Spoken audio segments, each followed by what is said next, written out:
Hello and welcome to a new strand of the show, Folklore Podcast Rewind, where we pull some old interviews from previous seasons which never made it to air out of our archives. In this first Rewind episode, you're going to hear an interview between podcast correspondent Tracy Nicholas and pagan author Chris Allaun.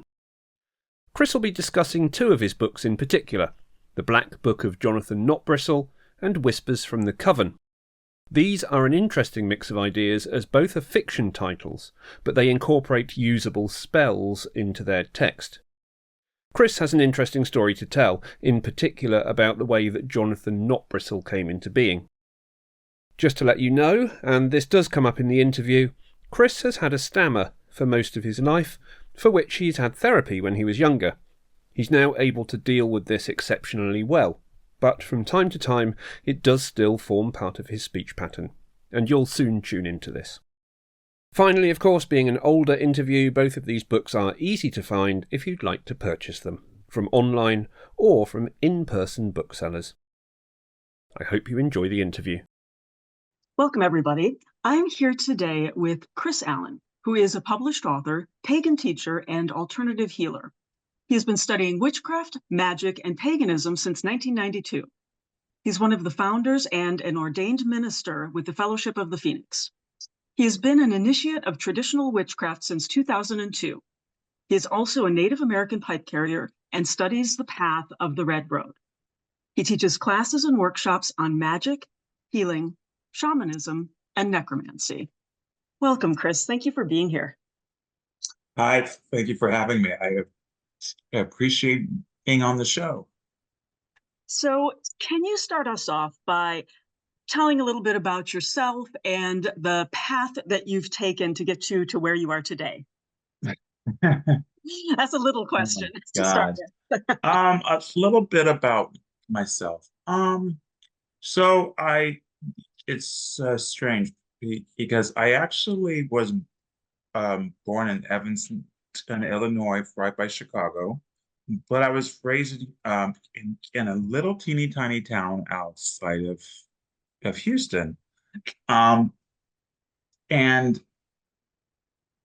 we lived in the country. And I tell this story all the time. But my parents are very, very religious, very Christian. I was actually baptized Catholic, but my father said, "Oh, we're going to change to Presbyterian because for Catholicism is too pagan," which is ironic because I liked it. And then not so much the Christianity, but more so of the saints and the statues and the spells and magic. But anyway, and so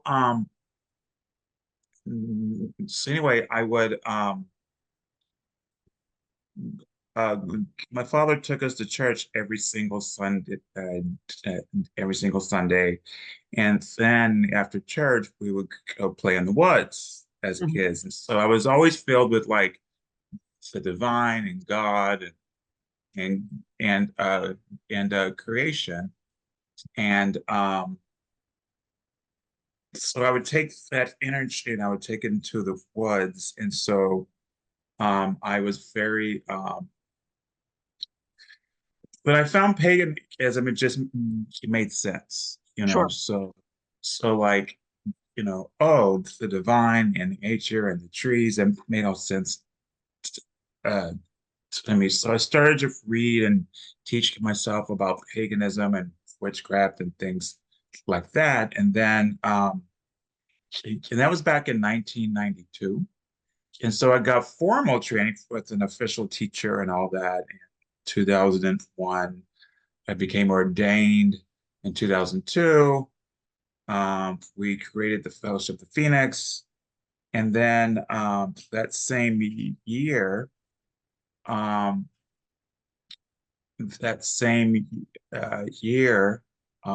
was invited to work with a traditional witchcraft group. And it was funny because it was kind of like the spirits called to me, and my teachers, they picked up on that. So I was invited to work with them. I was invited to later on join the circle and become initiated. And so I have, a very strong background in traditional witchcraft. And at the same time, I have Native American blood. Okay. And so I decided that I wanted to learn about the culture and learn about the spiritual practice. So I have a teacher, Billy Topatate here in Chicago.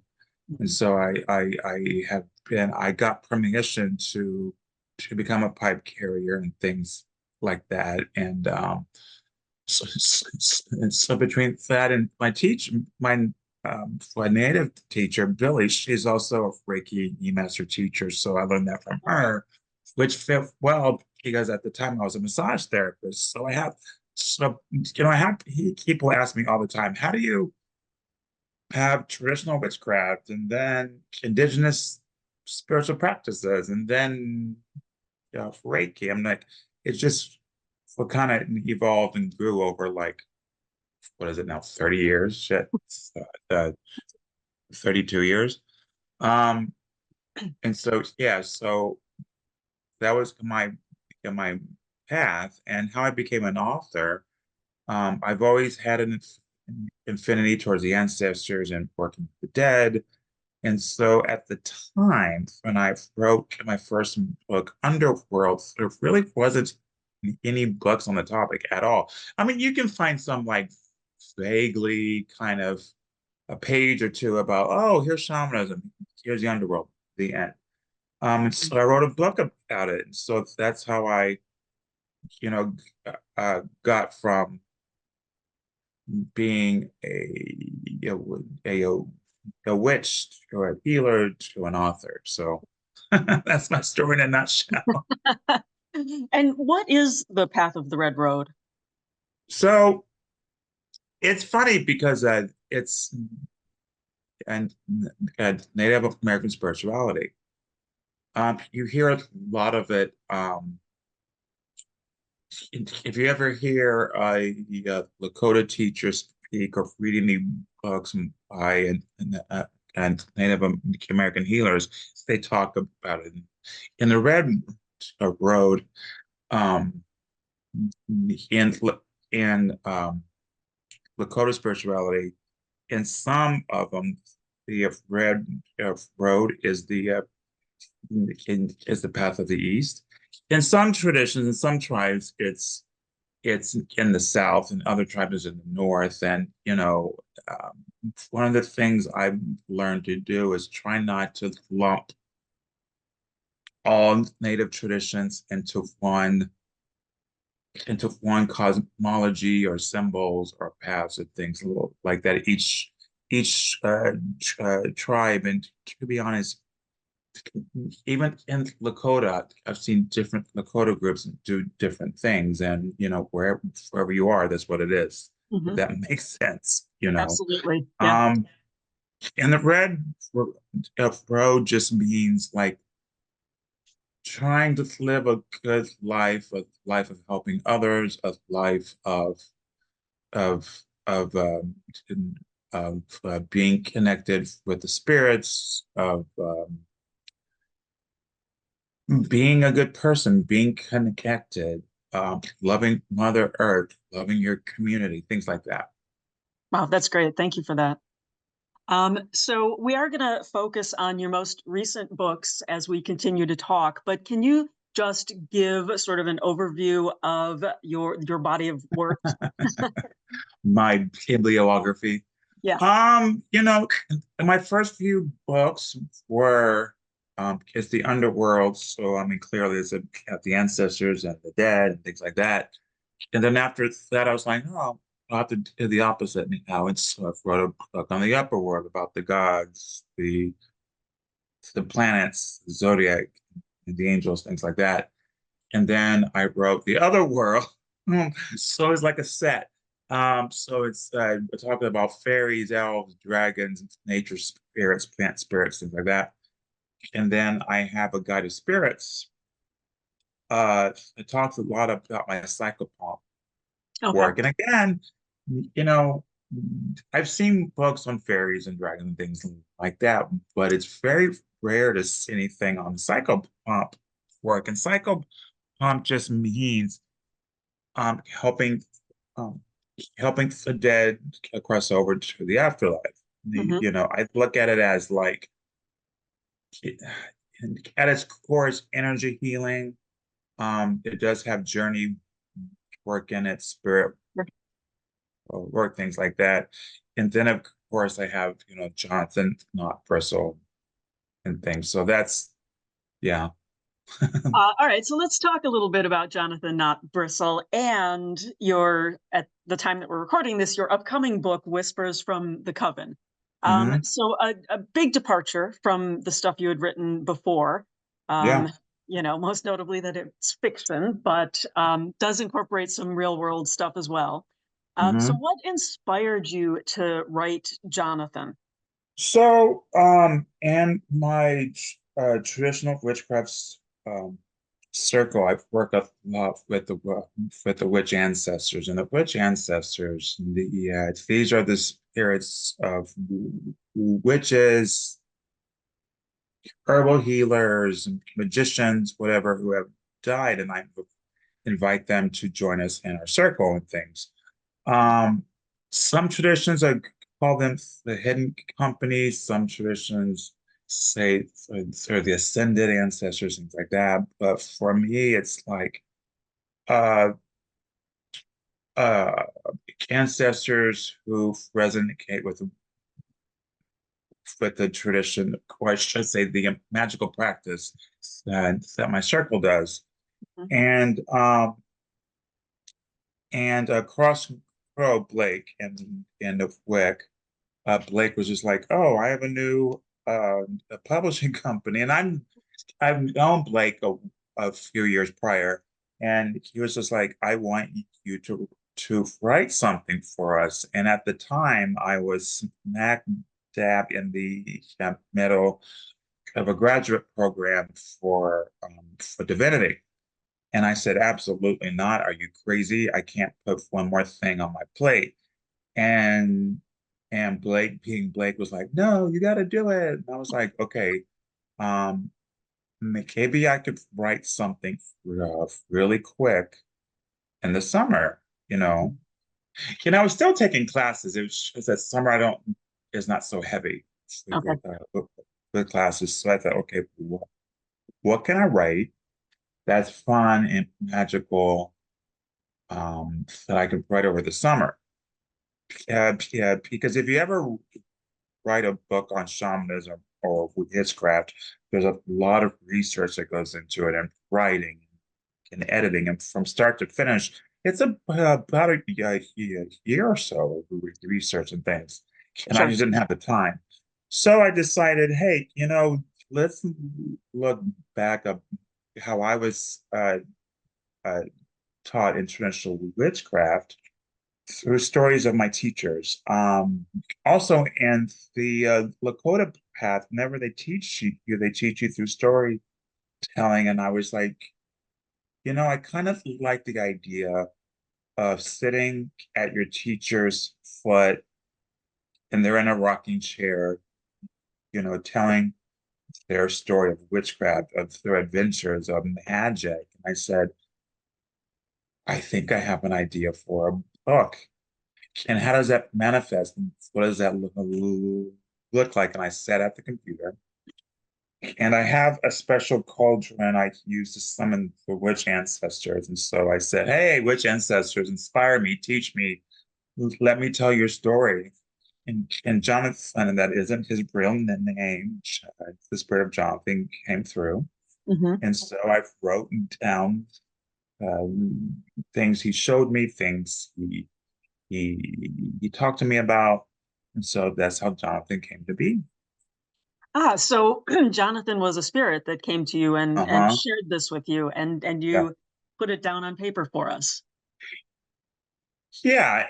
And some of the stories have some literary license into it, meaning that Yes, there are some embellishments. Yes, there's some storytelling, Mhm. but I'm from the South. I'm from, Southern Texas. And so if you've ever sat by the old timers and you heard their stories, it's always, I caught a huge fish. I was like, it was big, and it wasn't as big as you say. So I think it has some Southern old school charm to have some of that colorful embellishments and things like Mhm. that. So, the things I changed were just to propel the story forward. Mhm. And Jonathan gets a kick out of that. He was just like, "Oh, okay, you tell it.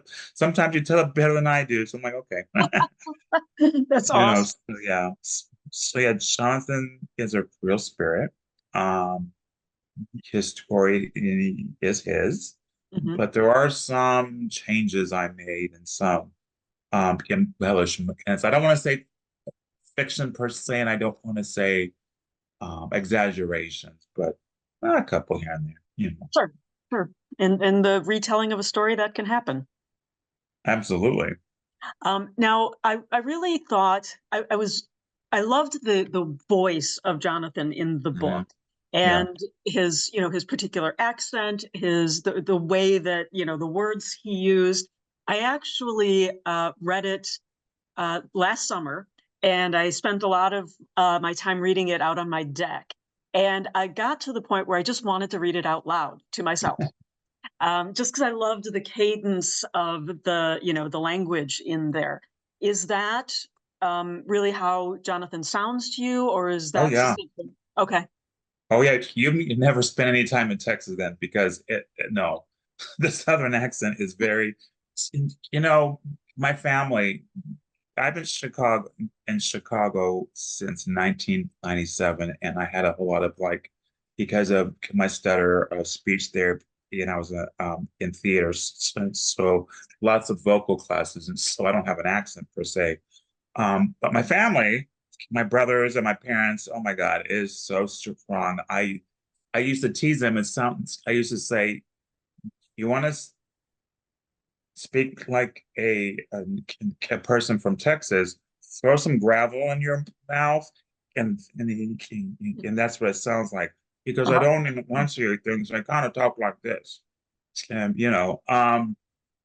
it was funny because even the editor was trying to help the accent along. I'm like, no, no, no, it's I was like, let me give you a recording of my brother talking, and Oh, that's what it is. that's Like, great.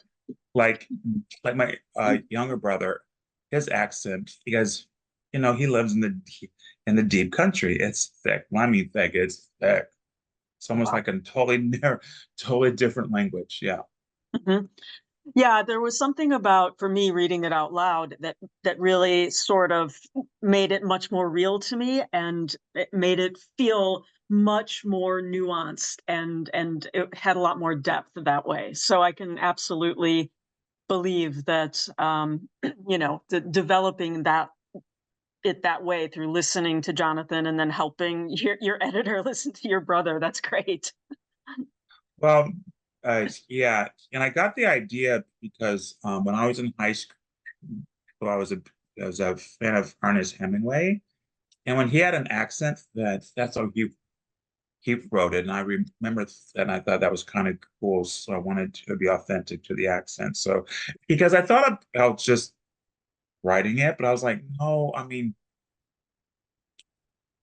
it loses some character if you don't have the accent, because Right.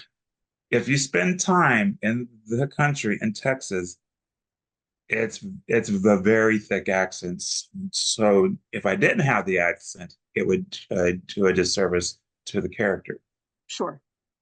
Now, I think that this won't be giving any spoilers, but the book itself is unusual in format Mhm, because you intersperse spells mhm, throughout the book as the character needs them, creates them, that sort of thing.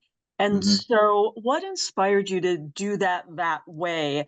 instead of just describing it, maybe including them at the end, because it's really interesting that those spells just come up as part of the story.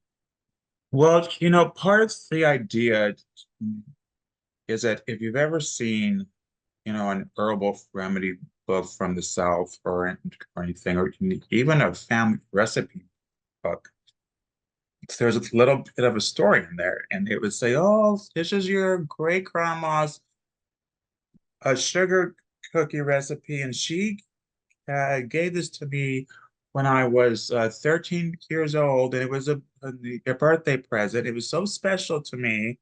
And that's how the recipe book would say. And then you would see like um my grandma's fried chicken. Oh, your grandma did this and she got this from her mother from blah blah blah, and this is how it came to be. And so using that same type of authentic old way of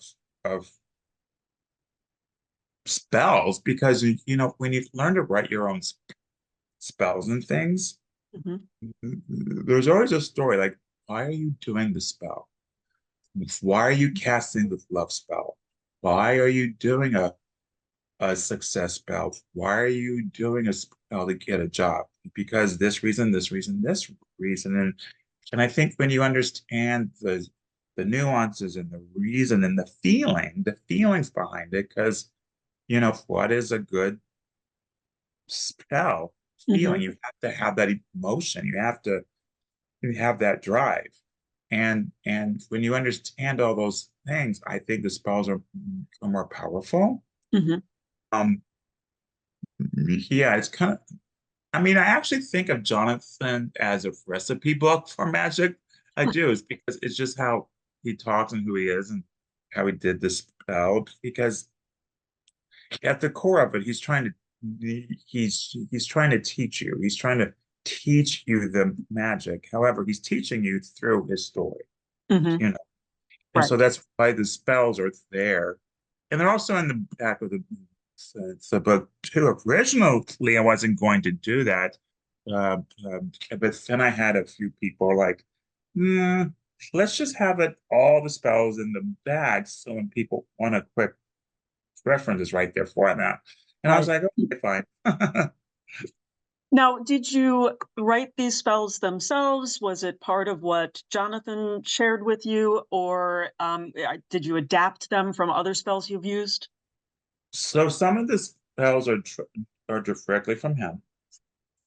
Some of them I adapted. Like for example, he would say stuff like, "Oh, I did this spell with a spirit box," and he didn't call it that. He called it a spell box or whatever. And I was like, "Oh, I'm gonna I'll call it spirit box," and some of their ingredients were very old school, meaning I didn't put any animal parts except the cat's skull. I did that. Mm-hmm. Um, but I don't, in my own spiritual practice, especially because I come from a very strong Native American spirituality, use I don't use animals in any way, shape, or form unless it's already dead. Okay. That would make ever harm a creature, even a cockroach, which I wouldn't put cockroach on my spells anyway.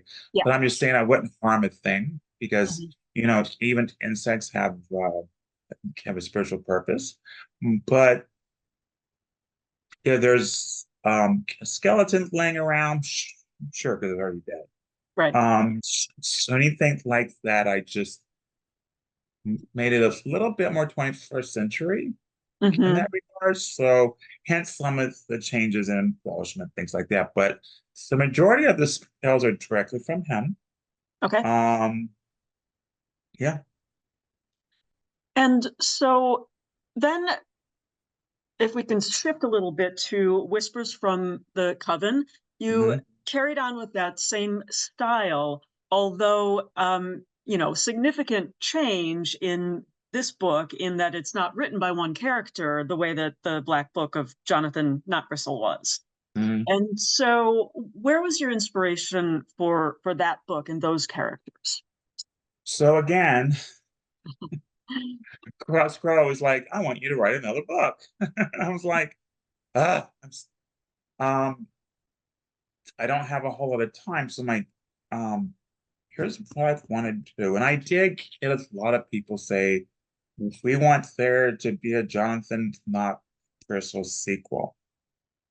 And I thought about it, and I was just like, I like the idea that I need to do something fresh for right now. So I went back again. Johnathan, I was inspired by my teachers and how they used to tell their own stories. So my teachers, when I was in training, used to say, keep magical journal, and you have to write the day of the week because it's planetary, can and and what sign the moon is, and all that, and just keep a magical journal. Mhm. And when you keep a magical journal, you don't just say, I did this spell. Magical journal is this thing came up. I'm just gonna make something up like, oh, I lost my job. I have to pay my rent. It was a horrible situation. This is how I got fired. I cast this spell. Here's what happened. Oh, the spell came true. Here's the outcome. Mhm. And that's from the magical journal. And I thought, okay, well, let's take the same element of storytelling. So instead of, because with Johnathan, the idea is you picture Johnathan in his rocking chair and his glass of whiskey, and he's just telling you a story. Um, Whispers is you're you're reading a magical journal of a coven, Mhm. almost like their secret magical spell book, if you will. However, instead of having one person tell a whole bunch of stories, each chapter is a different person in the coven telling their experience. And so I thought that was kind of cool.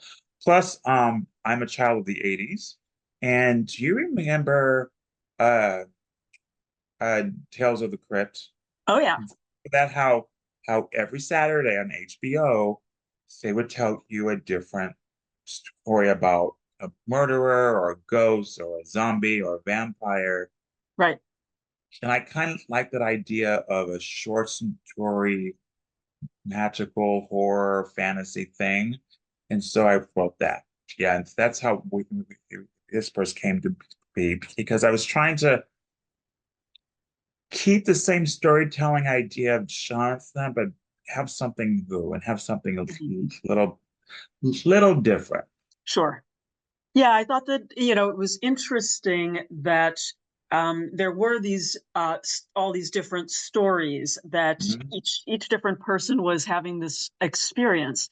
Now, what made you decide on setting the book in Chicago and using the stories that you did? So I've lived in Chicago since 1997, and it's so funny because Chicago is one of the most haunted places in the world. I think people forget about it because it's the third largest city in the US and it has like 4 million people in it versus like for New Orleans or Salem that's teeny tiny. Right, And right. so if you're like ghost per square mile, okay, fine. But if you're talking about like I like iconic hotels, Chicago had the very first documented serial killer.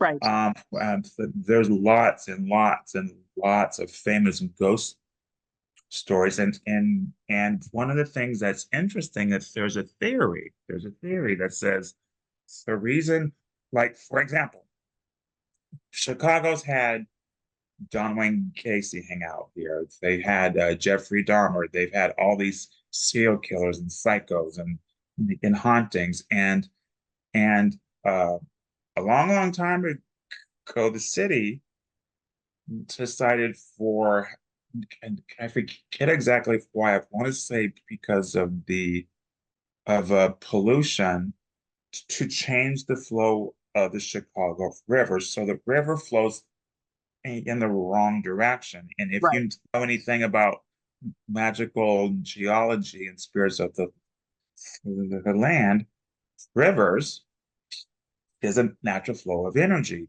So Right. if you have the energy go in reverse, you have all types of problems. So there's a theory that says the reason Chicago's so screwed up is because the energy is going the wrong way. And so it opens up portals and hauntings and vampires and serial killers and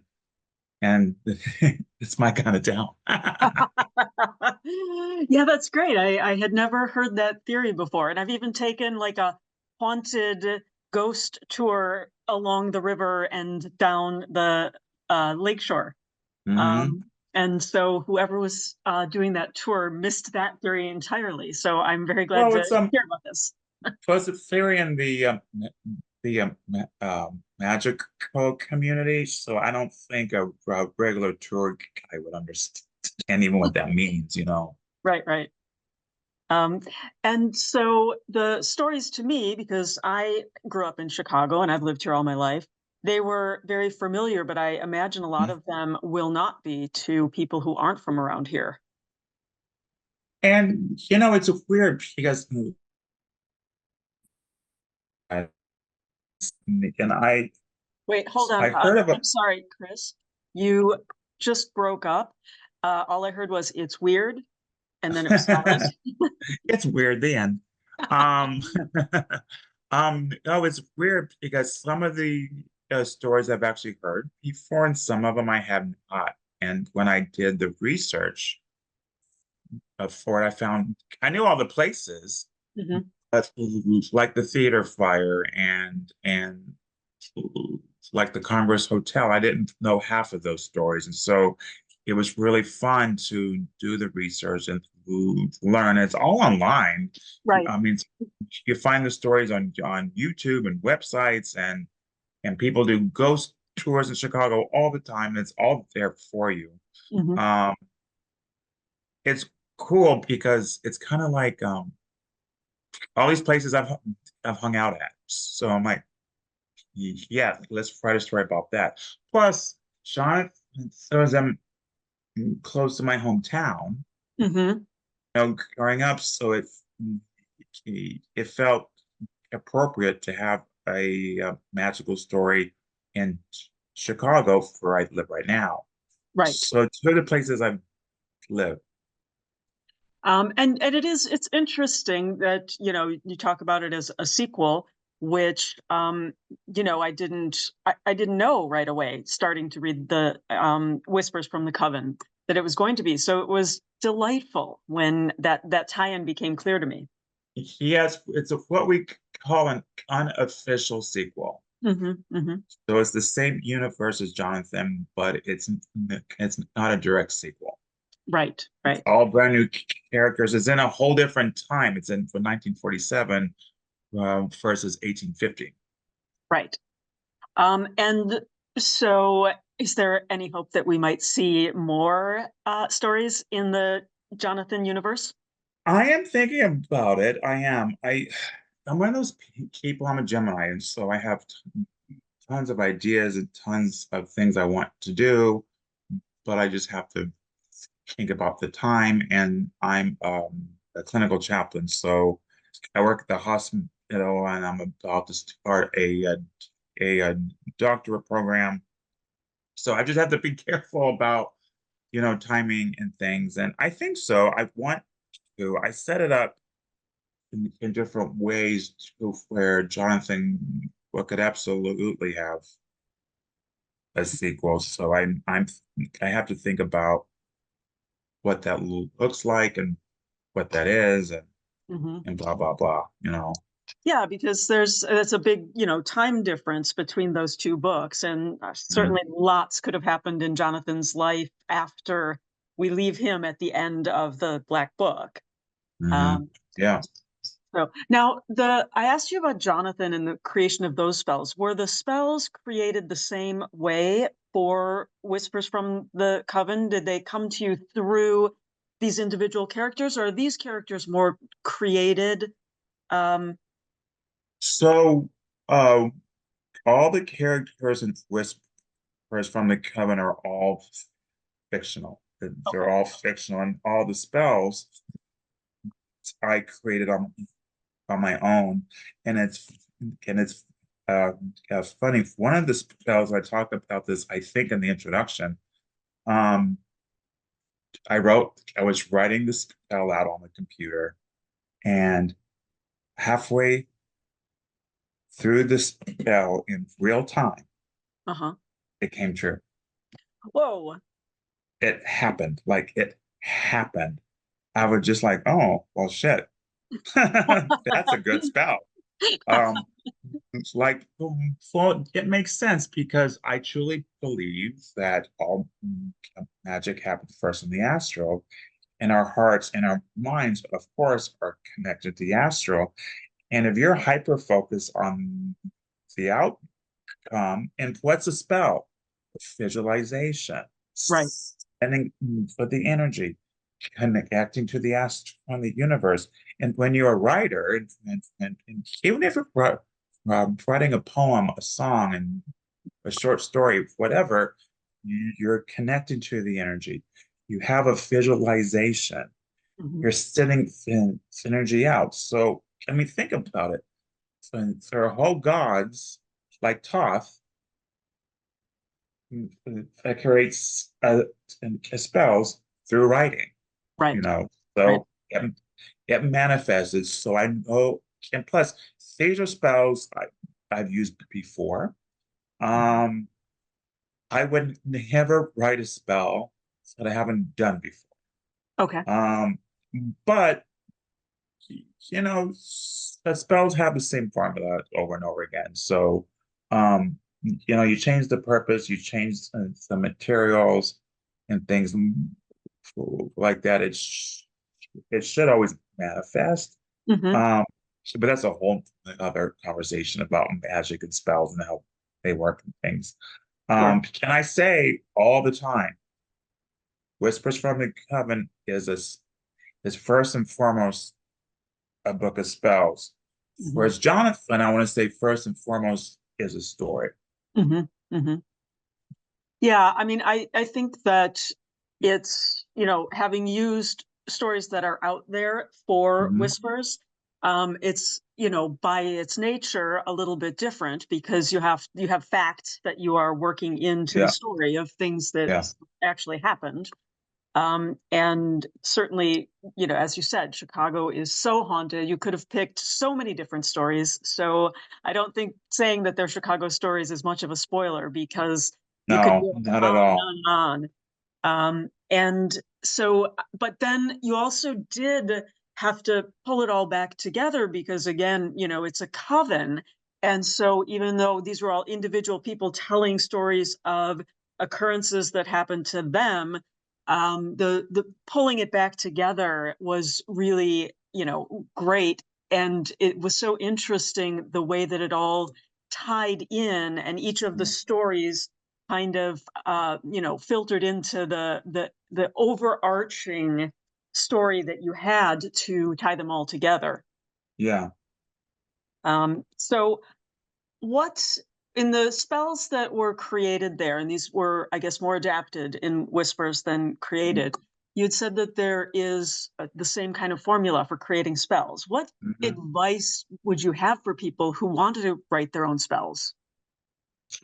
Well, I mean, so one of the most simple formulas is that I teach my students is first and foremost, you have to know what the outcome is. And you have to be crystal clear. You can't have ambiguity. You can't kind of want something and say, no, I want this job. I want that, or I want a relationship. So the other thing is that so now that you have the end of it, what's how do you get from where you are to the Mm-hmm. goal? Mm-hmm. And you have to draw the energy for what gives you energy. You can summon it through the earth, through the trees, through the stars, through the planets. You Mm-hmm. can, uh, are you going to use a container? I don't always use a container. I think in advanced magical practice, you don't need a container. When I say a container, what holds energy? A necklace, a stone, a medicine bag, a mojo bag, a doll, a box. That's the container. Um, if you notice in some of the spells, they don't have a container. It's just the spell.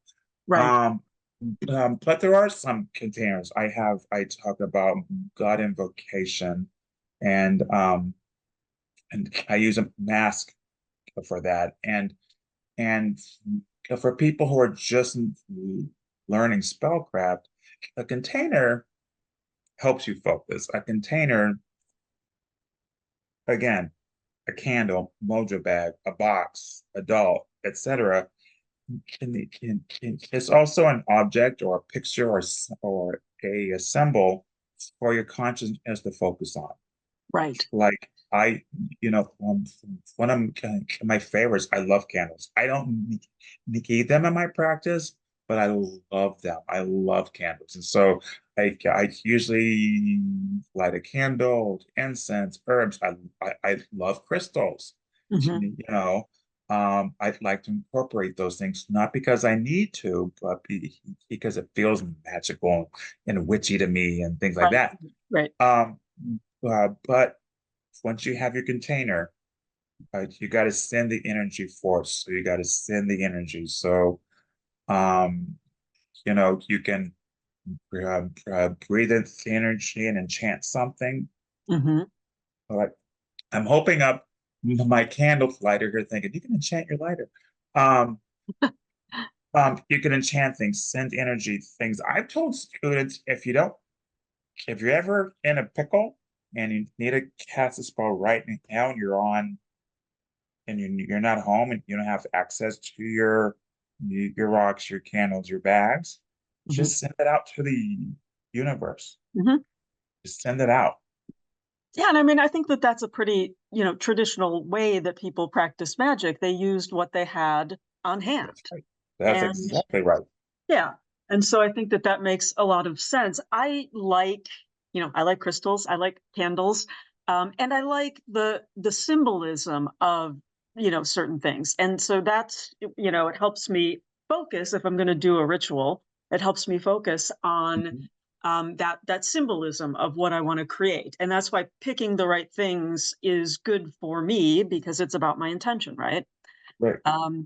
But you're right. You don't need anything but you. Mhm. So But it's fun to have your stuff. It's fun to have your pentacles and your rocks and all that. But is it about magic? You have to have your rocks. You just have to yeah, have rocks. it's true. It's very true.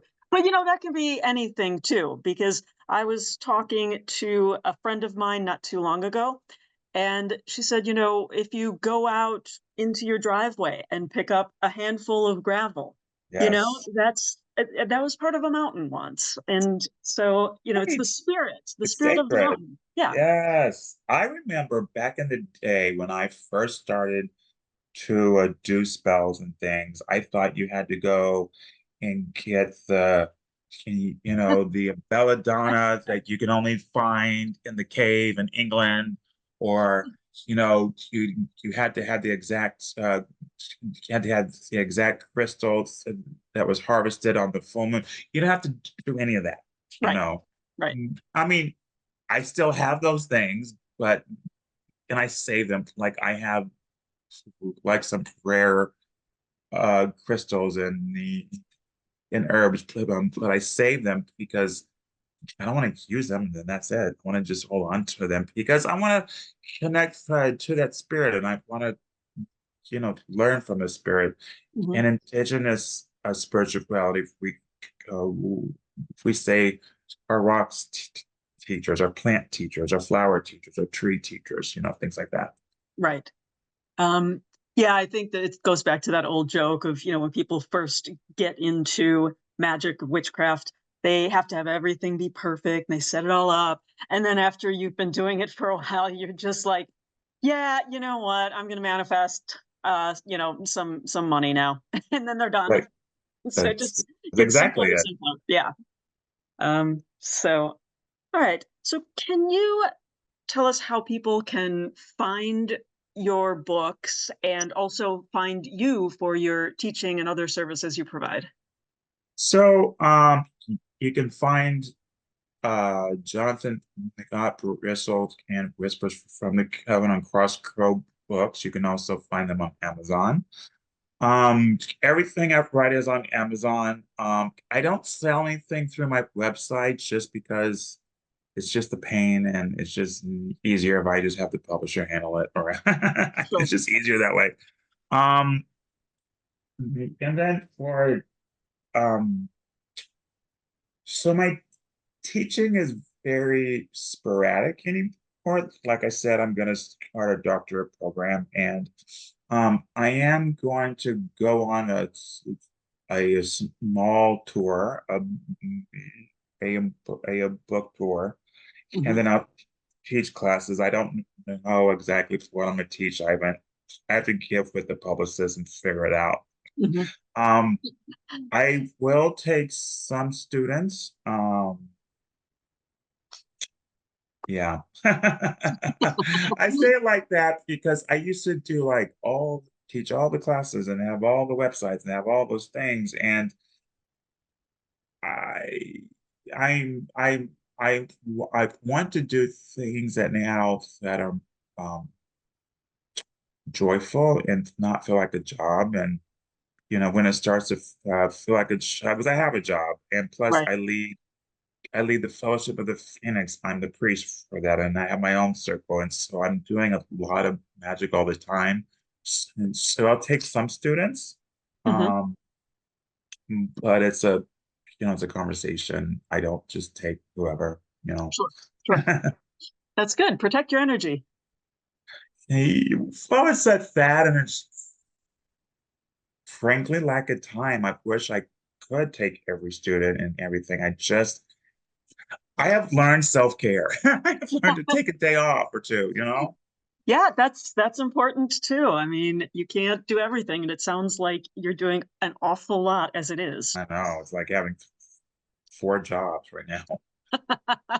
How do you find time to write books? I don't. And that's like I might keep telling Cross, oh, I, I'll write in the summer. I'll write in the summer. Well, we will have all of your links in the show notes, so people will be able to find you that way. So before we wrap things up, is there anything else that you'd like to share with listeners? Um, you know, one of the things I get people and ask me all the time is how do I go forward on my path? How do I learn? How do I do what you do? And the thing have learned over the last 32 years is take the classes, study, read the books, find teachers, um, and teach others because I learn from my students learn through me. Go to the pagan prides, go to the festivals, network, talk to people, but read, study, and practice. And it's not good enough just to read. You've got to do the practice. I tell Mm. my students all the time, you can read all the books, but you will not become a proficient magical user if you're not doing the practical work. You have to. Right. Absolutely. Wise words. Okay, well, thank you very much, Chris. Appreciate you taking the time today to talk to us. Absolutely. I like these conversations because they're fun. I get to talk about these characters who I adore, who I love, who I'm connected to. So yeah, it was fun.